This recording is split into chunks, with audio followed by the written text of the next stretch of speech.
Elle est venue par cette ligne blanche, pouvant tout aussi bien signifier l'issue de l'aube que le bougeoir du crépuscule, nous dit René Char à propos de la liberté. Elle passa les grèves machinales, elle passa les cimes éventrées, prenait fin la renonciation à visage de lâche, la sainteté du mensonge, l'alcool du bourreau.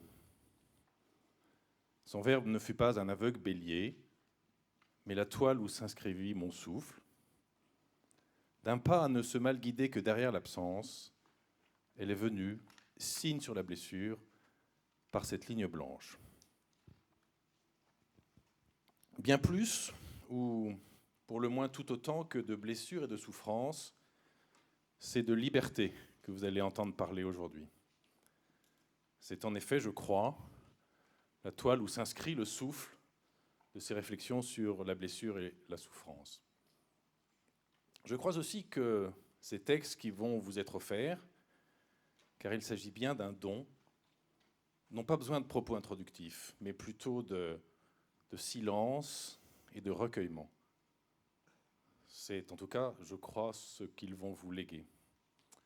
Seulement voilà, je suis votre hôte, même si je pense qu'en fait, les hôtes véritables sont les officiers de cette 26e promotion de l'école de guerre.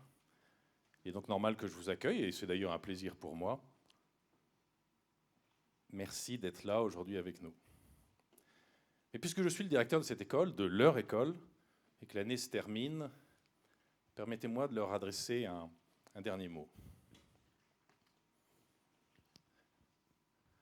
Cette parenthèse particulière que sera pour vous cette année d'école de guerre, dans ce monde parallèle de l'école militaire, se referme. Ou plutôt, s'ouvre à nouveau pour vous ce monde dont vous êtes les acteurs et que vous retrouvez avec des responsabilités nouvelles. Vous redevenez les porteurs de cette ligne blanche. Que ce soit à l'aube ou avec le bougeoir du crépuscule, c'est avec vous que viendra la liberté. C'est vous qui, pour elle, passerez les grèves machinales et les cimes éventrées. C'est par vous, c'est grâce à vous que prendront fin la sainteté du mensonge et l'alcool du bourreau. C'est par votre verbe, par votre action, que perdurera cette liberté et que peut-être même elle revivra.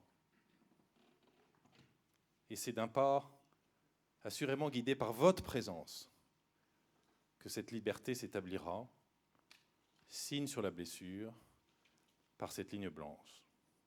Alors, chérissez-la, quelles que soient vos blessures et vos souffrances, vous en êtes les porteurs, protégez-la, vous en serez les gardiens. Et tout simplement pour aujourd'hui, pour chacun d'entre vous, que vous soyez officier de l'école de guerre ou visiteur du jour, je vous souhaite une après-midi pleine de gravité, sans pesanteur, mais pleine également de dons et de liberté.